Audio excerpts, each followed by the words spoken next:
First, today I'm going to show you how to check your grades on Schoology so that you will be able to see what you have turned in and what you have not turned in.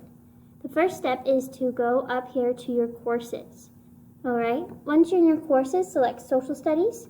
For 7th grade, you have this blue picture with the globe and the hands. For 8th grade, yours is yellow with a government building and a globe.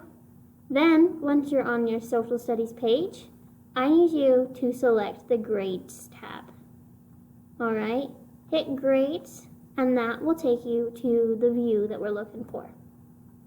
This menu is on the left-hand side, right underneath the picture. Once you're in Grades, you will see a couple of different things. You will see a whole list of assignments that from this quarter, whether if we have done them or not yet, but we're just going to focus on the 3 big ones so far from this year that we have done in the past.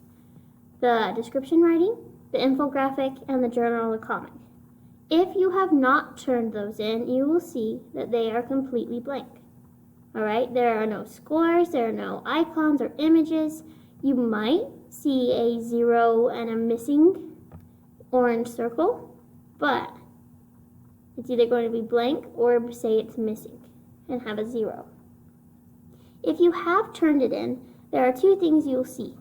You will either see a grade, like this one, or you will see this little blue paper icon, meaning that you submitted it, but I haven't graded it yet. This is how you will be able to see what you have not turned in. If you haven't turned it in, you can just click on this and it will take you directly to the assignment.